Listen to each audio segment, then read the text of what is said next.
welcome and thank you for joining our Music for Global Change broadcast with founder and music ambassador Skyler Jett and presenter Tom Bryant and Ryan Shewchuk. And our special guest today is Vinny Ribas. Welcome to Music for Global Change, Vinny Ribas. You are the founder and CEO of Indie Connect. In 2008, you founded that, helping musicians to turn their talent into a career. You're also the founder of Cartne, which produces extensive and in-depth video and audio libraries that explain the inner workings of the music industry, a kind of WebMD for singers and musicians, if you like. You're also a co-author of the #1 bestseller, Leverage, Achieve a Lot with a Little You've Got, and CEO Secrets. So you've done lots more to say as well. So welcome to the show, Vinny, and please tell us more. Thank you. I appreciate it. Yeah, I started Indie Connect back in actually the end of 2008, 2009, just as a networking event, a weekly networking event for musicians here in Nashville. And before long, I had 6 of them going every single week. Wow. I had guest speakers at all of them from the industry, and the industry came out of the woodwork to come and speak at these because I wasn't asking for anything from them except to just, be part of the community, and that's the way Nashville is. And so we built a pretty amazing community around that. And since then, I've coached over 1,000 artists, and I do artist management and consulting. And Cartne basically is the culmination of all of that, where I've learned so much, but I've also seen that all of the artists over the years all have the same questions, the same challenges. They're all facing the same, issues. And so I'm just interviewing. I've got 700 videos at least that we're putting together, interviewing hundreds of people from the music industry, answering all the main questions that people have, as well as warning them about all the different ways that artists get scammed or ripped off. I was interested about the scams because on your tagline, it said, you're trying to help with navigating the music industry, making it safer. And so I'm interested on what some of these, I guess, most popular or biggest scams are when you're dealing with artists. Well, it really ranges. I mean, sometimes it's not so much a scam. It's just, a producer who's trying to steal part of your master, trying to steal some of your songwriting, stuff like that. Won't release the master unless you give them something else because you don't have a deal up front. But at other times, like there's a scam going around. It's been in other industries, and now I just see it in the music industry. The birthday song scam. Have you heard about that? No. Where somebody will contact somebody off of social media and say, I'd like you to write a birthday song for my kid, and I'll pay you $500 for it. I'll pay you $200 now, send you a check for $200, and then I'll pay you $300 when the song is done. And if it's somebody who doesn't know anything and it isn't wise to the way this would work, they go ahead and say sure. They get the check, they deposit it.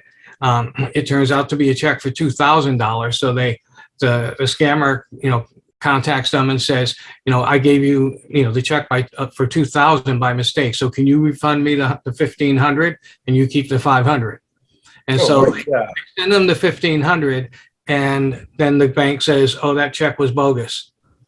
Yeah. So you're out the $1,500. Wow. So how do you get the word out to caution people? Well, the site Cartne is going to be free to anybody. As far as the scam parts are concerned, there'll be a $10 charge for the rest of the stuff. But it's I'm interviewing as many people as I can to talk about all these different things, whether it's, I had one person I was talking to who was in a band in the Montreal Jazz Festival, and he was playing at one of the venues there. And at the end of the venue, they shorted him 30% of his gig. And he said, this doesn't work. This is 30% less than we said. Agreed. He said, yeah, well, we have to fix these big, huge windows here. So we're deducting 30%. Oh my God. Oh, Lord have mercy. Okay. But fortunately, he was in a name band. It's like, okay, I'll go tell the festival. I'll go tell the union. We'll see how this works out. So he got his money. But if you're a nobody, if you don't know, and I'll just go along with it, you just gotta accept it. Oh well. Yeah. Wow. So it's a matter of, I've identified 70 different areas, and each of the areas starts with before you do this. So before you hire a producer, for the first time, before you hire somebody to promote your music to Spotify, before you hire somebody to pitch your music to film and TV, before you get a vocal coach. Because I was surprised. I was talking to Judy Rodman, who's, she was a country star and everything, and she's a top vocal coach here. And I asked her about it, and she had a laundry list of like 12 ways that vocal coaches rip off their students. Wow. And you never know. You would never think about it. So that's, to me, that's so critical. It's the reason that people are asking me to be on the podcast. Is, it's the other stuff is great, but this is so needed. Absolutely so needed. And I'm ecstatic that, again, the industry has come out of the woodwork to be a part of this. I mean, I've got top producers and just amazing people that are coming out of the woodwork, calling me and saying, I hear what you're doing and I want to be a part of it. But this is all good stuff for Music for Global Change too, because we're going after a new style of artists that are social conscious music talent. Mm-hmm. And none of this kind of game goes on because there's no industry for it, right? Right. A lot of mechanisms that you presented today could help us as well. I remember Chuck Berry. What I loved about Chuck Berry was he said they kept ripping him off like that. Come here and then they give him half the money and then they don't give him the other half. So he says, when I get to the airport, you give me the first half. Then when I get to the airport, you pay me my second half. That's before I go on stage. Gotta do it. Gotta do it. When even the major touring artists now, the road manager or the tour manager needs to have the money before the band will start. I was at a festival one time and that happened to like this big time band. And the guy had, he said, we don't have enough money to pay him. So he had to go around to all the beer vendors and everybody else to get the money to make up so they would go on stage. You know what I mean? Now, so you say you manage artists as well, right? I do. I'm going to ask you a crazy question. How many of them do write social conscious music? Well, that's a good question. So I manage two artists. One of them is kind of a Renaissance guy. I've got him actually most likely going to be the lead in a Broadway play. Okay. So that's kind of a little different. He's only got 5 songs on Spotify. He doesn't write that much. The other artist is a pop artist. He's gay. And so he started, he put out a lot of music that was about him. He got a lot of press on it and everything. But then I finally talked him into getting on TikTok back in February. And instead of doing music, what he decided to do was he started out with gay humor. And then at one point he said, if you are in the closet and you just need somebody to talk to, DM me on Instagram. And he got hundreds of people. They just needed somebody to talk to. That's right. So, it may not really be social change, but he's looking at now, how do I use my music to help them? How do I, use my music to make it, and especially with everything that's going on in the U.S. right now with gay rights and stuff like that, it's scary, and he's looking at doing a TV show now on it, and just, the music is taking a back burner, but it's a way to influence people, to use what he's got as a skill, what he's got as a talent, to be able to change, everything from people's perceptions to the way those people themselves feel about themselves and about their situations and stuff like that. So it's critical. It's critical that, and I've been preaching for years that with influence comes responsibility. That's right. And most artists don't understand that. I don't care if you only have one person that's following you. If they're following you and they're emulating you, you have a responsibility. Yeah. How do you 10,000 or 20,000?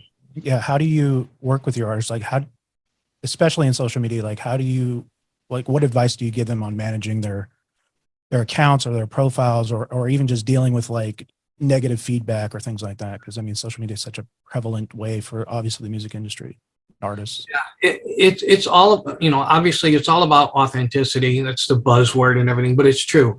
People nowadays, they care about the music but they're not going to get hooked on the music. They're going to get hooked on you, on your story, on what you stand for. So if your social media isn't reflecting that, you're really not going to have any kind of longevity. You're not going to have those really true fans. You cannot even think about somebody who's gay and doing this and the kind of, hate messages and stuff that he's getting. Right. He has to, just totally understand that there's going to be people out there like that. And that's what he preaches too. But it's really, it's a mindset. It's an absolute mindset. And it's changed over the years because, it used to be that the music was what you put out there and then people would get to know you. These are discriminations, right? And in my mission, I want to get rid of all of that because they have nothing to do with the sound of music. Right. Image has nothing to do with the sound of music. Your age has nothing to do with the sound of music. Sure. Right?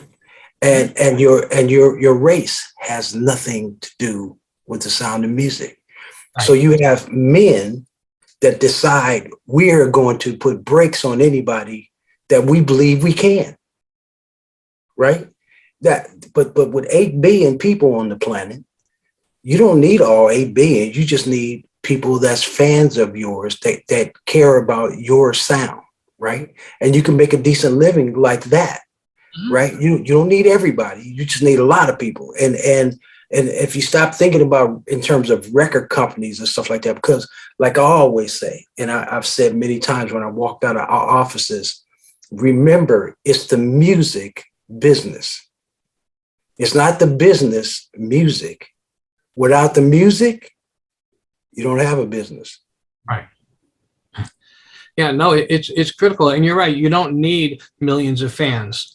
I'm sure you're familiar with the 1,000 true fans concept. If you got 1,000 fans that are giving you, $100 a year by buying your merch, buying your show tickets and things like that, you're making $100,000. Everybody else will pay all the bills. So it's not hard to do, and building a community with them and doing special things for them. That's the way you build a career now. And because especially with social media, what a lot of people are doing is they're going viral once, right? But they can't duplicate it. Right. There's no way, you get lucky with one song, one influencer shares it. But if you can't duplicate that, then, you think you've got it made now. Wow, I got 5 million, shares on this, or 5 million people listen to my Spotify. You can't name one single person. You can't reach out to one single person. Right. Right. And they're going to be gone in 2 weeks. Yeah. So it is a different ball game, and it is about who you are, and the people who are doing something about social change, they're the ones that attract a tribe. Well, you're looking at 3 of them right here. That's what our plans are. Tom, you got a question? Yeah, just going back a little bit to what you do in Cartne and what you're trying to achieve with regard to the scams and things like that. Perhaps it's something you already do. Is there do you have any form of like a list or database of contacts and people that people can get in touch with that are legitimate and wouldn't scam them? Is that something you would be thinking of doing, or is that something you've perhaps already done? We've thought about like an Angie's List type of thing where people can rate people, but there's a liability behind that I'm not to start with. But the people that I bring on as experts, the people that I interview, they are people we have vetted. Got you. Okay. Most of them are people that I know, or people that have, that they have referred me to. Yeah. So in a way, those people will get a full page on the site and everything. And so in a way, they're kind of backdoor vetted, even though on our site, we have a disclaimer that, we're not endorsing anybody, but that's, that's how we can keep it within a reputable community. Okay. But down the road, I do see some kind of a TripAdvisor type of rating system for people. But it's just, even like with social media, it's so hard to just, keep people from bad mouthing or, give people bad ratings and everything. The cheap way to do it is go to Google if somebody trying to go into new business with or anything like that, go to Google, put their name in, and then put fraud behind it. Mhm. Yeah. Because if anybody had a dispute with them, it will pop up. Right. A rich friend of mine told me how to catch people like that. And man, I go into, oh no, he got a bunch of baggage behind it. You know what I mean? This one guy was just trying to use my name so he could say somebody, thinks well of him or something. You know what I mean? And he was looking for that. That's the kind of thing he was looking for. Just anybody who would say the opposite of what he was really doing. Right. Yeah, and that's just it. I mean, you can look on somebody's website. They can fake a website. They can fake all the people that are giving reviews and stuff like that. So you have to be able to do your own research and go in depth and find your own contacts. I loved, there's some great music related Facebook groups and stuff where you can go on and find out about people. Ones for managers, especially, because then they've pretty much worked with everybody out there and they can tell you whether somebody's done well or not for them.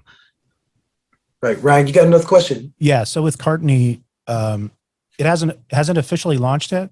No, August 1st. I have a couple of videos live, but August 1st. And so is this with 700 videos that you're planning on pushing out, is this a combination of like going out on YouTube, or is this strictly like this is a paid subscription service on the website? Like how if I'm a brand new artist, what's the best way for me to get access to these videos? The scam videos will be free. Okay.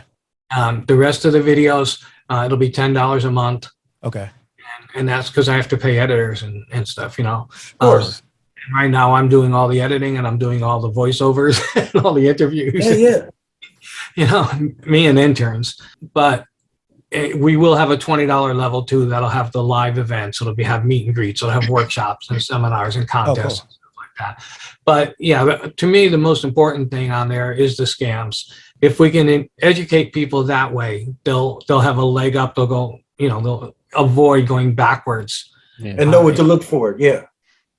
That's the bottom line. That's exactly what we're telling them. This is what you look for before you hire a producer. This is how you check their references. This is, the questions you need to ask. This is what should be in your producer agreement. Those kind of things. Yeah. Yeah. I looked at some of the videos on your website. They were interesting. I mean, I'm not personally in the music business, but I mean, just things I would have never thought about, like how to get more bookings on cruises and, things like that, where you're like, oh, okay, this is touching all different sort of verticals and still in the music industry. So it was very interesting.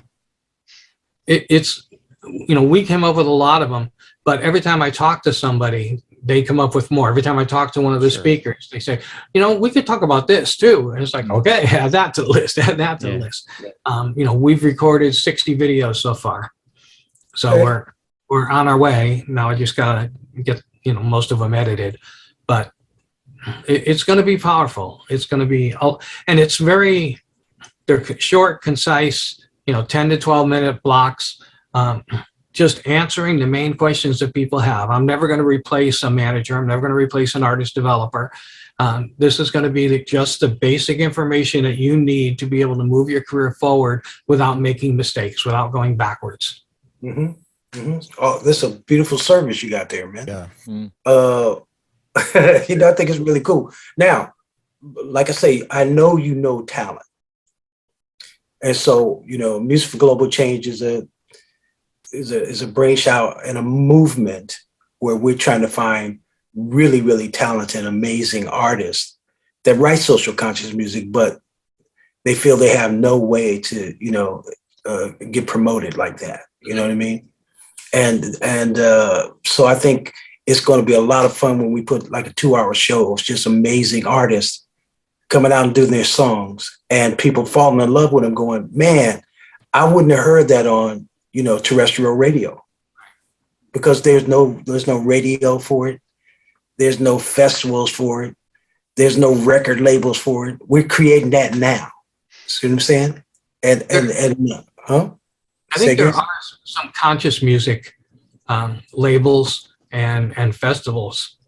I'm pretty sure there are, which would be kind of along the same lines. Yeah. Well, we need to team up with them, because if there's people out there that would love to go and perform their material, but there's no platform for it. We have to correct. We got to correct that, right? I will send some to you. Okay, that's great, man. If you have them hook up with our Facebook page and the broadcast here, because this is like, I think this might be our 55th show that you're on. You know what I mean? Mm-hmm. We just started this in July, but people are resonating because we're not talking about negativity. Right. There's enough of that out there. Yeah, man. Tom, you got another question? Yeah, I also read in your details, Vinny, that in 2013, perhaps you could tell us a little bit more about this. You held or helped create the world's first music conference to be held purely online, which had 500 people from 25 countries over a 3-day period. Is that right? That's it. That's incredible. How did that come about? What was the sort of driving force with that? How did that happen? Literally, I was going through scanning through web pages and stuff, and I came across a software that emulated a trade show, and it was like 2013. So this was really, really early in the process, and the price was pricey, but we got some sponsors. I had an investor in it and everything. And we took about 5 months to plan it. I had 50 speakers from 15 different countries. Wow. That's huge. Wow. And we made some mistakes. 3 days with 500 people, everybody spread out, and because of the time zones, sometimes there's only time or something. But we had people, literally international concerts going on, and the speakers were amazing.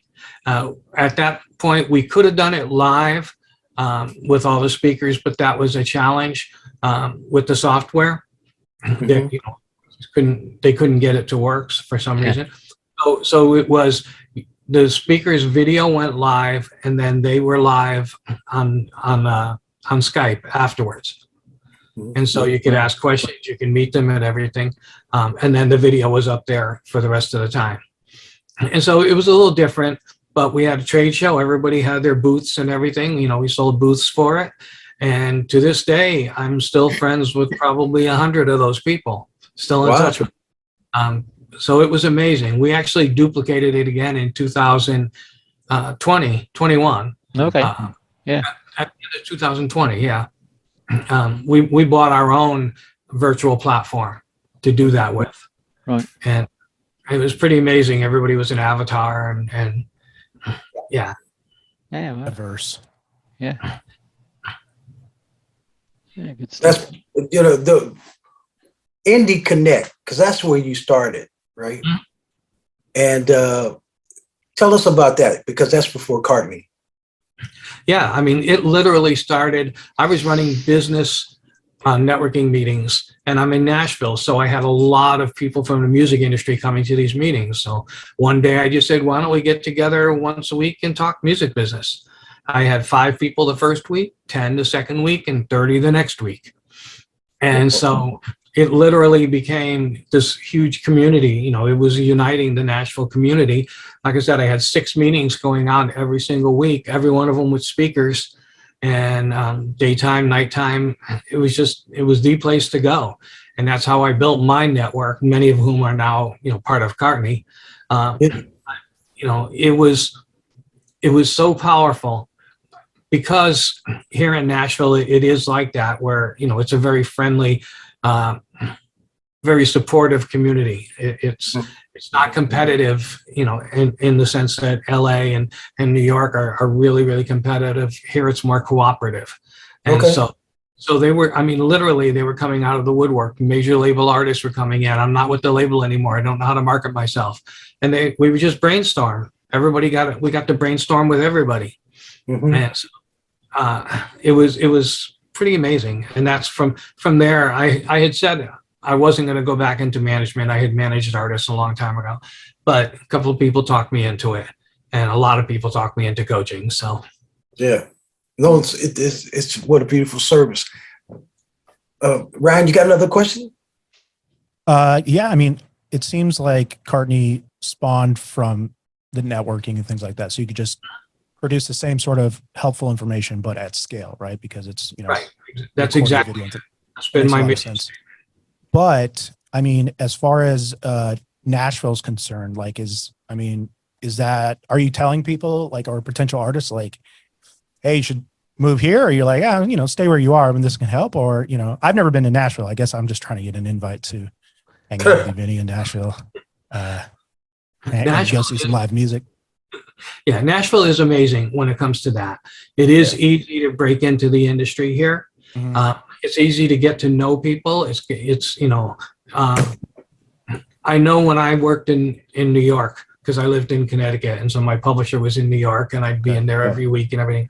Everybody was very closed with their contacts and stuff. This is my contact and your competition, and it was really, really tough. And here it's like, just like with that, the whole Indie Connecting, everybody was coming in and sharing everything. And it's just that type of a community. So it's easy to get known here. It's easy to build those few key relationships that will open the doors for you. Yeah. And that's what it's all about, no matter where you are. It's about, who trusts you enough that when the door is ready to be opened, or when you need somebody for something, you're the first one that they're going to call. So yes. And if they're reliable. Well, yeah, absolutely. Yeah. How far are you from Music Row? 7 miles. Okay. I got my first deal in Nashville. Oh, really? At Bug Music way back then. Sure. Yeah, man. I mean, it's amazing because most of my friends down there work with all the biggest gospel artists. I know all the biggest background singers there that go on tour with everybody. And Nashville, what I love about it is music everywhere on the corners. Some guy just might set up his little amp at the corner, every corner, because you never know who's listening. And then little bluebirds, a lot of artists come from singing at that little place. It's a small place, Bluebird, but it's pretty heavy duty. There's a lot of people, a lot of stars that go in there and perform. Taylor Swift has gone in to do a set. Okay.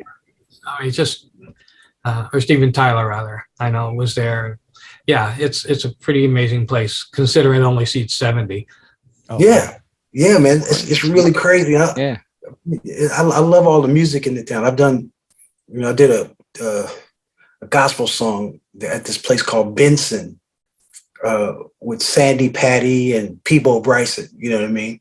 It's really, really cool. Now, Tommy, you got another question before we go? Yeah, I've just really something we haven't really touched on, your writing and the fact that you've co-authored a couple of these books here. Is there any more writing you've got planned? I have 3 music books written that I haven't released yet. Okay. And I've just been waiting for Cartne. Well, I mean, I've had them written for a long time, but I just never got around to releasing them. And now that Cartne's going, I'm reviving those. Yeah. And because they're along the same lines of just helping with real basic stuff and everything. I love writing, and I have over 500 articles that have been published. But I prefer that over sitting there trying to write an entire book. Yeah. Mm-hmm. Now, do you play yourself? I used to. I was mainly a drummer, but I also played guitar and keyboards. Okay, you had your own band? I tried to sing, but they pull out the duct tape. Same. Funny, man. It's just amazing, man, down there in Nashville. I've been down there many, many times, and it's definitely the music capital as far as publishing go. That's where all the big publishing companies are, down in Nashville. I mean, we got to get Cartne over here and to the rest of the world where, you know what I mean, it's educating people about things they have no clue in the business part of it, right? And like I said, it's a great service you're providing for us. I appreciate it. I do plan on having different chapters or offices all around the world, because things are different there than they are here in the States. Right. A lot of things are different. Things are different in Australia or New Zealand than they are here. And so, and things are different from city to city, even, things are different in New York than they are in Austin, than they are in Nashville. So I need to have people in each of these cities that are kind of giving us the updates on what's going on in all of those communities, and interviewing people from there that are doing things, a little bit different than the basics that we have, already outlined. So yeah, we will be there for sure. I'd like to invite you. I'd like to invite you to Portugal, where I've done records. I had a number one record in Portugal, but there's so much talent in that country. But it's only 10 million people, right? So the music industry is really just doing these guys a job, man. They can't make a serious living by what they do. And everybody I met there played 3 and 4 instruments and sang. You know what I mean? It's just a talented place. I love it from over here because they study the West, and you can hear it. You know what I mean? But at the same time, we don't pay homage to their sound as well. They got some different kind of guitars and different things that they do. And that's what Music Global Change is about, is expanding the sound of music too. Where people just listen to the normal things, have an open mind and listen to other genres and all kind of stuff. You never know, you might like it. Absolutely, there's no question. And I have some contacts for you. Definitely, I have a great contact that's doing something similar down in Brazil. Yeah, that you need to know. So okay, I'd love to meet him. And if you can, man, send us an endorsement from Cartne that about Music for Global Change and what the benefits are of teaching young people about positive music. Well, listen, thank you for coming on the show. Namaste, my brother. I really appreciate it. Thanks for joining us. Thanks so much, man, for coming on and for the privilege of your time. Thank you. We'll talk soon. August 1st, Cartne. Bye. All the best. Okay. Take care now.